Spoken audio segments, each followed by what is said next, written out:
Welcome back to the show. Bill Andree, he is the wildlife officer with the Colorado Parks and Wildlife.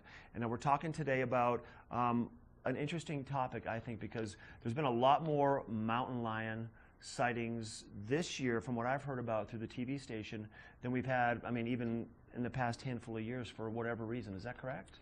Yeah, definitely we've had more sightings this year. The last couple of years the sightings have been picking up, but this year has been a banner year for them.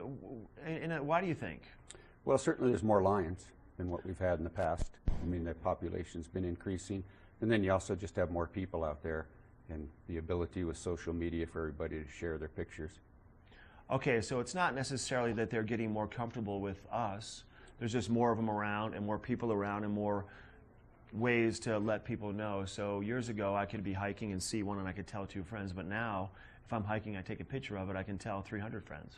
Right. Right? In a couple of minutes. I mean, they do seem to be getting, I don't know if more comfortable with us, but what's happening Curious? is, well, not so much curious, we're providing a food source for them. Not people, but right. In our subdivisions, we have great lawns, lots of shrubs, deer like it.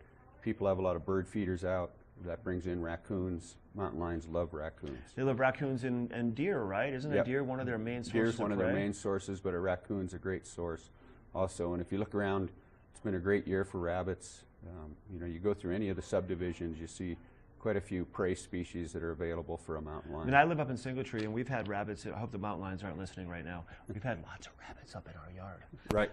Yeah. And you have lots of deer there. And they're still there. We have a lot of deer there also, and they're still around. So that's a good sign that we still have them there, because those pesky mountain lions haven't found them yet.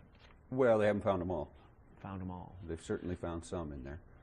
It's interesting, though, too, because, I mean, I was talking to a friend of mine who works in Lion's Head, and a couple weeks ago, there was a sighting of a mountain lion just kind of lounging in a tree, you know, between the Cascade area towards West Vail and Lion's Head, kind of above the bike path. So makes you wonder, like, how often we walk around, and we always have our heads down doing stuff, but you never know kind of what's going on above you, right? Right. We see the same with bears, that, you know, you go into town and people will be walking up and down a street or the bike path, and all of a sudden somebody looks up and sees a bear in a tree, and it's probably been there all day.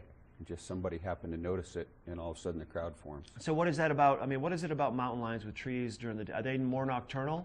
Yes. Okay, so they'll hang out during the day and sleep, and they'll be kind of just, if they're perched 20 feet in the sky in a tree, then it's nice and safe for them also. Right, yeah. But going to a tree is taught from a young animal, for lions and bears both.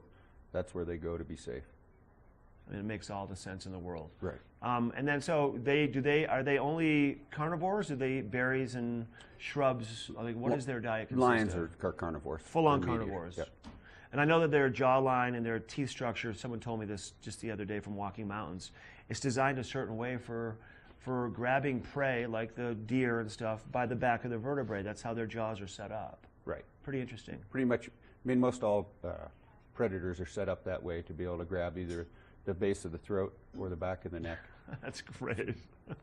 Thank you. You bet. It's nice to see you. Nice to see you. Good information about the mountain lions we have around here. Just, you know, make yourself big, make lots of noise. Don't turn your back to them. If you see them, walk away slowly. And you can also give a call if you're concerned about it. But if you see one, let everybody know, let these guys know, just so they can keep track of where they are and where they're tracking. We're going to be taking a break, and then we'll be talking with Eyepieces coming into the studio coming up next.